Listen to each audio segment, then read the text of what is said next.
আর আমাদের মতন হুজুররা খাতাবাহুমুল জাহিলুনা কালুস সালামা, খাতাবাহুমুল জাহিলুনা কালুস সালামা। জাহেল ব্যক্তি তাদেরকে সালাম দেওয়ার হক রাখে, তাদেরকে সালাম দাও।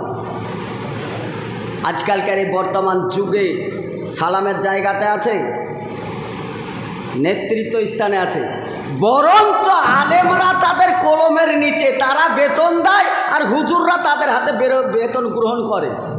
এরা বলে কোরআনের খিদমত করছে, এরা কোরআনের খিদমত করছে। বেঁচে থাকতে থাকতে তো আমার মনে হচ্ছে কোরআনের পাতা থেকে কোরআনেও আয়াত উঠে চলে যাবে। কারণ আর প্রবচনা আর কত চলে, আর কত ধাক্কাধাক্কি চলে। 8 না 20, 8 না 20 করতে করতে করতে 20 রোজা ঠেকালো, ঝামেলার ঝঞ্ঝট। অথচ হাদিসে এসছে কাবলাল ফাজার রাকাতাইন বাইনাস সামাওয়াতি ওয়াল আরদ ওয়া মা ফিহা, জমিন আসমানের মধ্যে যত যা মূল্যবান জিনিস দেখা যায় তার চাইতে মূল্যবান সম্পদ আল্লাহর কাছে, সেটা হচ্ছে ফজরের 2 রাকাত সুন্নাত সালাত। ফজরের সুন্নাত পড়ে না, ফরজ পড়ে না, তারাবি নিয়ে মারামারি। একটা কথা জেনে রাখেন, এটা সোশ্যাল মিডিয়ায় যাবে, কালকেই যাবে, গোটা দুনিয়া ছয়লাভ হবে।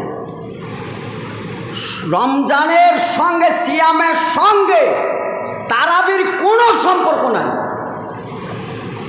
তারাবি আপনার অ্যাডিশনাল, পড়লে নেকি পাবেন, না পড়লে গুনাহ হবে না। ফজর না পড়লে জাহান্নামে যেতে হবে, এটা স্পষ্ট। ফজরে উঠতে পারে না বেটা, তারাবিতে এসে ভিড় জমায়। তারাবি পড়তে তাড়াতাড়ি করো, বাজারটা করে তারাবি ধরবো, তারাবি ধরবি। অথচ জহুর আসরের ফজরের কোনো গুরুত্ব নাই। আসরের সময় ফেরেশতারা বদল হয়, ফজরের সময় ফেরেশতারা বদলে, একজনের কাছে আর একজনের খাতা ট্রান্সফার হয়। এই মুসল্লিগুলো আমার খাতাতে ছিল, এ দেখো তোমাকে হ্যান্ড ওভার করলাম, তুমি দেখো। ওরা এসে ফজরে দেখে এই মুসল্লিগুলো আমার কাছে ছিল। এই করতে করতে জুমা চলে এলো। যারা মুমিন বান্দা তাদেরকে আল্লাহ রাব্বুল আলামিন তাদের গুনাহগুলো কাফারা হিসাবে সব মাফ করে দিলেন। একবার বলা যাবে সুবহানাল্লাহ?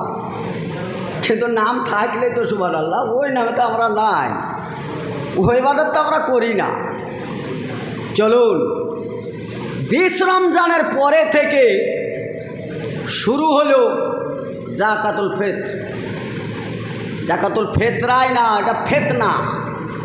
জাকাতুল ফিতর না, এটা জাকাতুল ফিতনা।